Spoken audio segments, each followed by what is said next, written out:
Hey mini enthusiasts, how are you doing? Welcome back. I hope you're well and I hope you're having a great day. Today we are on my Cooper S Sport 5, which is an ultra rare John Cooper built car, probably one of only about 35 cars ever made built at John Cooper garages.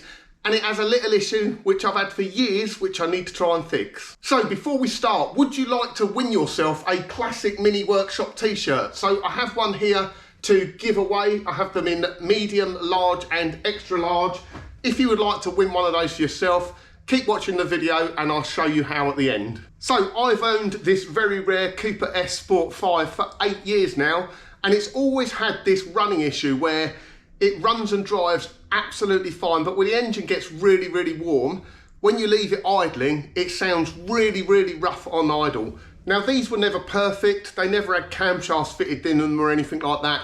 It's got the John Cooper conversion and they tweaked around with various little bits, put a performance head on it as well as other tuning modifications as well, but it's just always been really rough at idle. And I think what brought it to light actually was recently reviewing the Mini Cooper S Works from Lee, and his one, although it sounded exactly the same on the exhaust note, it did sound much better when it was idling. And also last time I took this car for an MOT, I did actually notice it passed the emissions test on the CO. There was no problem there, but the hydrocarbons were higher than I would usually expect for a Mini. The limit's 1200, so it wasn't anywhere near the limit, but it was running about 800 ppm hydrocarbons, which is just a little bit too much. And high hydrocarbons indicate that all the fuel is not being burnt when it's being combusted. So that can be caused by misfire, it can be caused by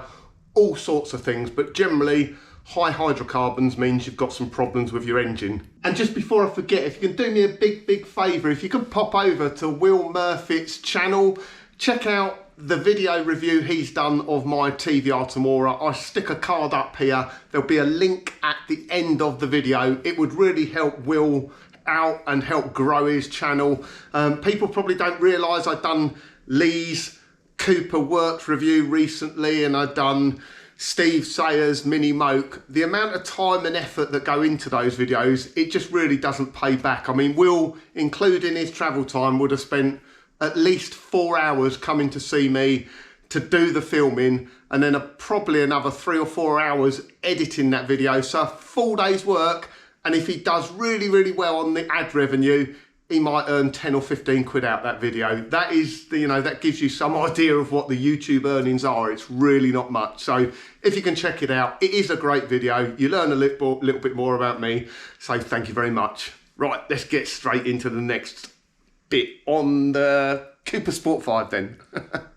So like I say, I think it's always had this fault. It's always been very rough when the engine gets hot and it's sitting there idling. I've had the car for 8 years. It's always been the same. I've just never really got round to really sort of trying to dig in and see what the issue was.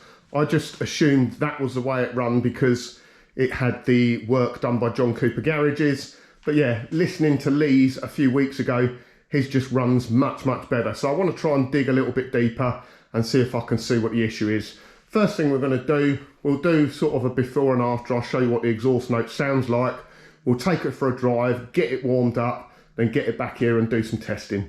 Right, so I need to warm it up. The engine's cold at the moment, so if you just listen to what it sounds like from cold, it's completely different from when it gets nice and warm. And it needs to be nice and hot as well, sort of a 15-20 minute drive. So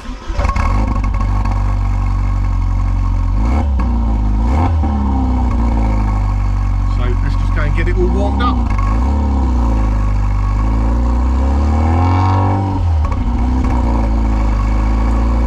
One thing I've noticed it always does as well, which I always kind of liked, it pops and bangs on overrun.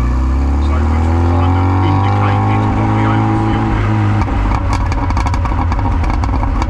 Like that. It sounds lovely, but I don't think it's meant to do that.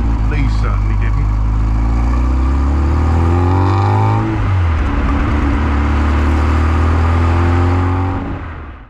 So for a bit of fun, let's just run it through the gears. Check what the exhaust sounds like.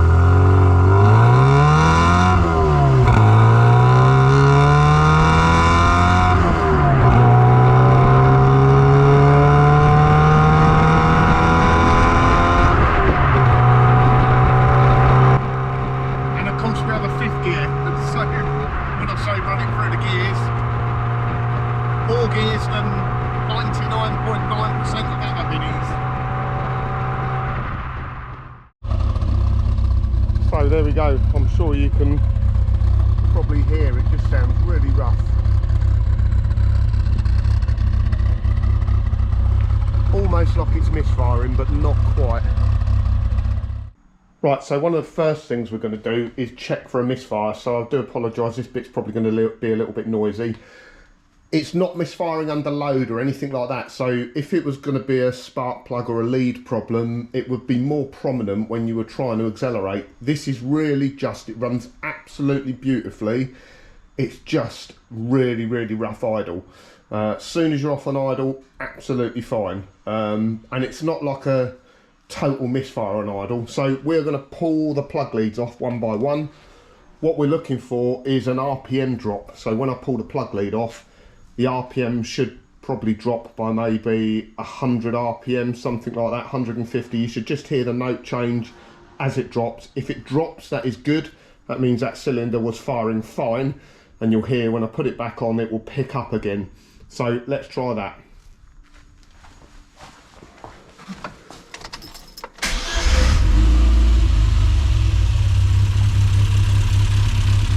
I have got 2 pairs of gloves on, so I've got rubber gloves and these are rubber underneath as well, so I am isolated. If you've done this with your bare hands, you're probably going to get a shock. So plug number 4, when I pull this off, you should hear the RPMs drop.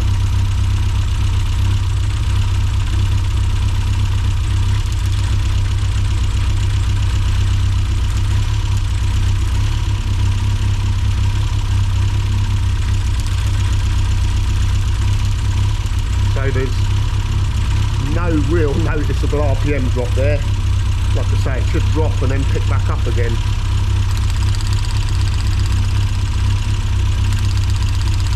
Sparking really nicely, nothing again.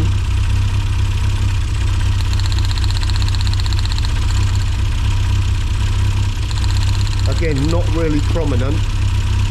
This is what worries me. Finally, that you do get a drop on that one.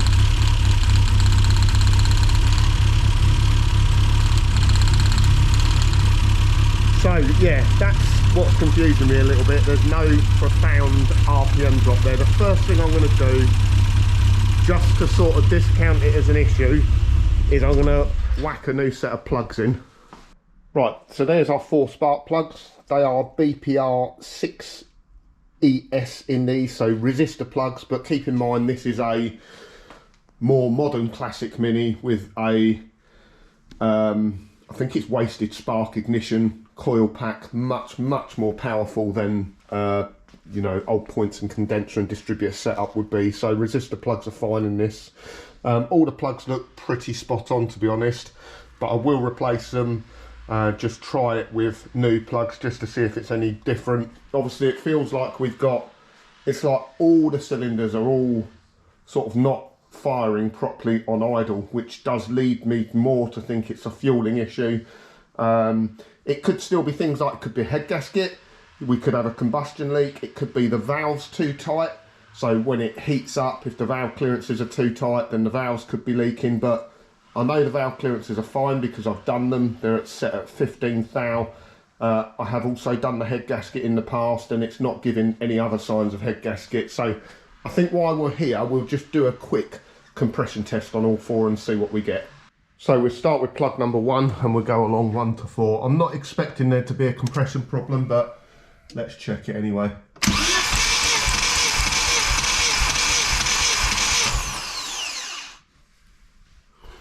So what have we got there?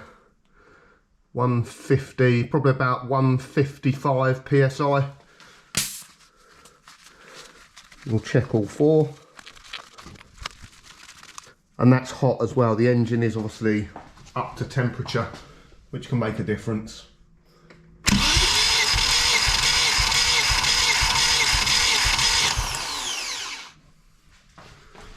160, 165.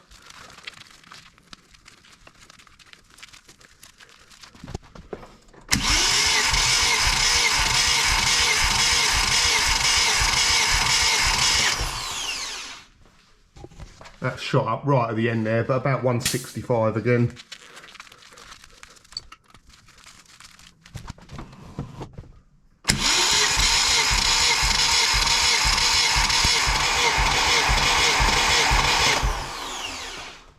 And just over 150, so that's about 155, 165, 165, and yeah, about 150. So no real compression problems. What we could do, I don't have one, but is do a cylinder leak down test, which is basically getting it onto top dead center with the valves closed, and then you're pushing air into the cylinder and then seeing how much leakage you get, and you can actually hear where the leakage is coming on. That will tell you if you've got bad valves. A compression test is really just a very rough test. You have to have serious engine problems to be down on compression. Right, so let's whack new plugs in and see what it's like. Right then, new plugs in.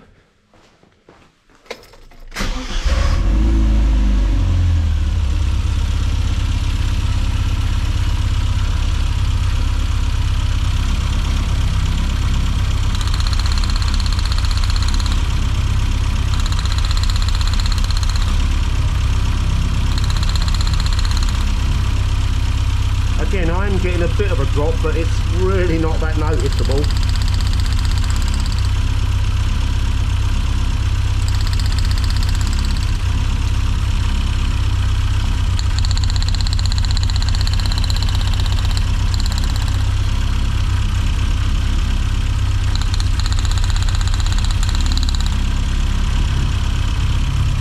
Again, barely any drop there. You can hear how strong the sparks are.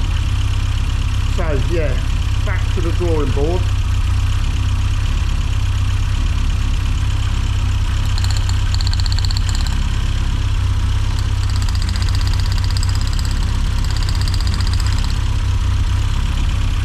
I would just be expecting much more of a volt, or much more of an RPM drop there. So where do we go next? Right, so I still think potentially a fueling issue. And because of the Siamese ports, obviously that affects 2 cylinders at a time if your fueling's not correct. So yeah, that does present its problems in a different light, I guess. Compression's okay, ignition system seems to be okay. My next guess is fueling. I suspect the fuel pressure is not right. Now what I can do, if I just clamp off the fuel return pipe, that will increase the fuel pressure, and just listen, see if it sounds any different.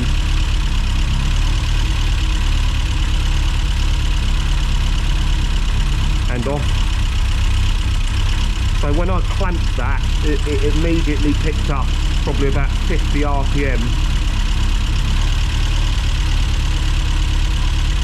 And off.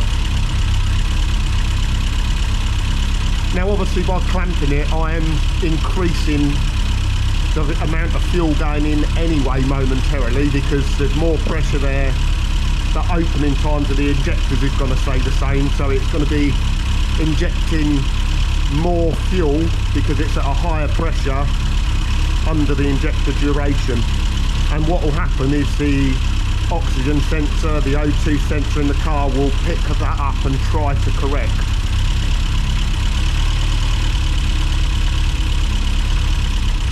And off. So it definitely picks up a bit when you clamp that fuel hose. Right, I have just thought one thing that I could be having problems with is I could have an air leak. So you have to be careful with this because we're working on a hot engine, but I've got some brake cleaner in here. Just going to spray this round the inlet manifold, and we're listening if the engine note changes.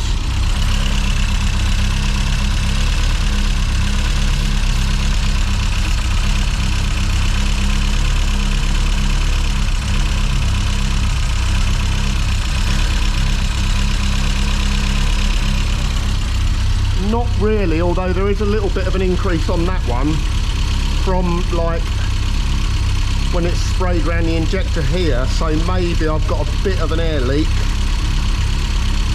There's rubber O-rings where those injectors go in the inlet manifold, so I think it's definitely probably worth me replacing them.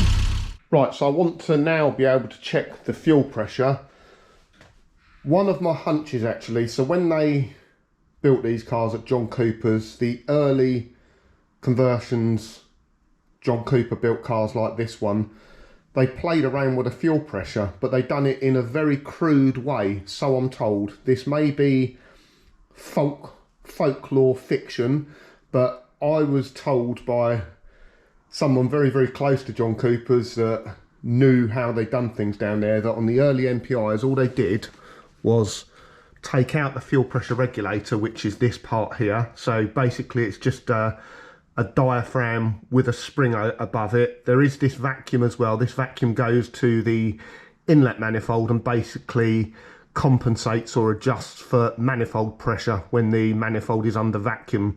So it's that pressure pipe there is a vacuum pipe. It's there to maintain the correct fuel pressure under different loads or different vacuum inside the inlet manifold. But essentially all that is inside there is a diaphragm and a spring. And as we know, springs wear out. But I was reliably informed that on the earlier MPIs, all they did was take these out and squash them in a vise to give a bit more fuel pressure. On the later conversion kits, the ones you get now, they actually have a fuel pressure regulator up on the bulkhead, which is adjustable. So it's a very, very crude way, to be honest, of increasing the fueling, because the fueling is controlled by the ECU, the map that's within the ECU, and it's pretty crude for modern sort of technology on cars, but all it's basically doing is changing the duration that the injectors are open for.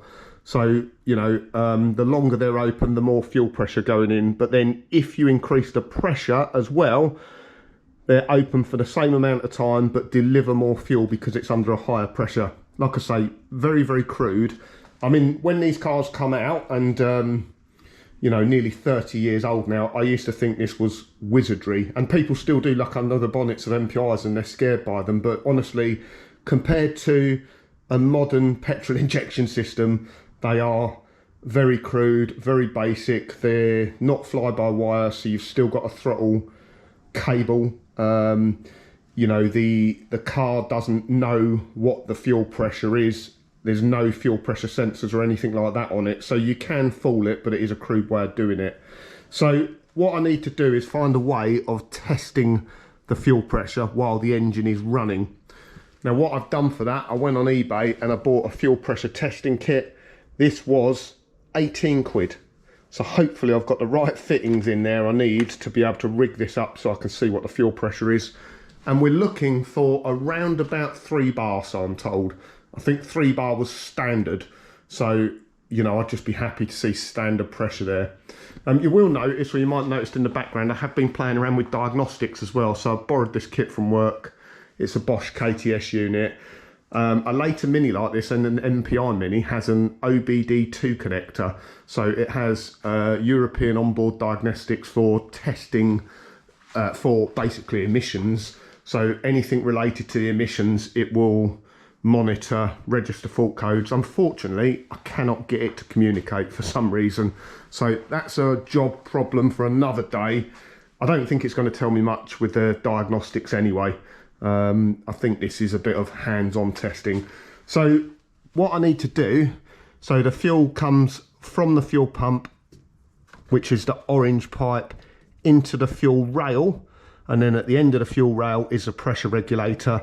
Obviously that holds the pressure, and then this side of the fuel rail is pressurized. When it gets to the right pressure, it then releases and returns to the tank. So I need to find some way of getting the gauge fitted into this system.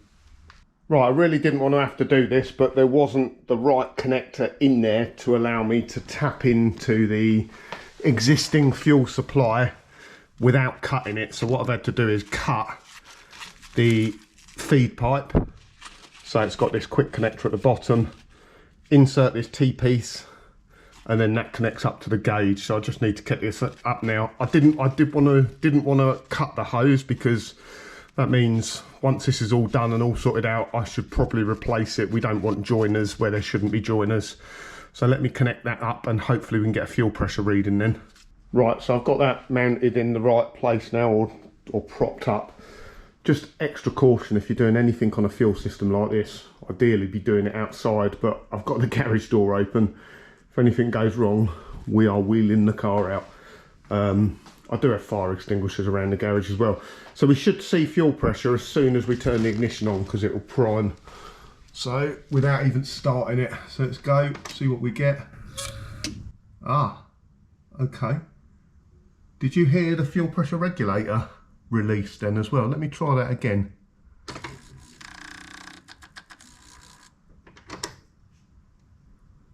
No, it didn't do it that second time, but I heard the fuel pressure regulator release. It went up to about 3.5 bar and then come down, and it's holding 3 bar. Which is what it's meant to be. So we've got no leaks. Let's just start it up.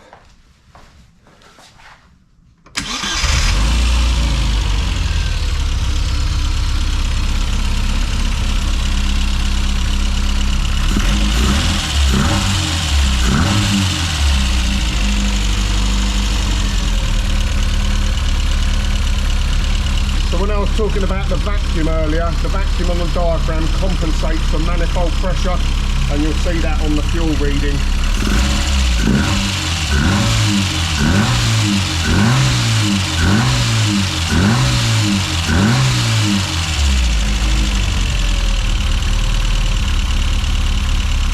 But it is settling down quite nicely to 3 bar. Oh dear. So my hunch wasn't correct. I wonder whether maybe it is just these injector seals. Like I say, it's nearly a 30-year-old car now, so, or it's 28 years old, but no, that's fuel pressure.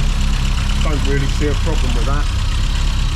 Might just leave it on there for a bit, a few minutes, just to let it run, because it's actually idling quite alright now, but it does tend to get a little bit lumpier after a while.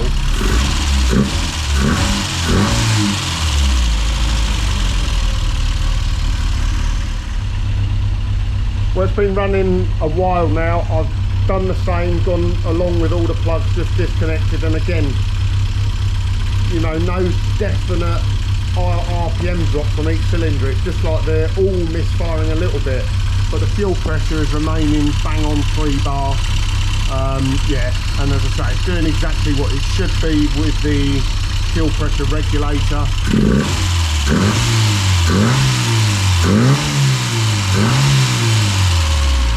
So it probably ranges from sort of 2.6 bar to probably about 3.4, which I think is probably around about correct.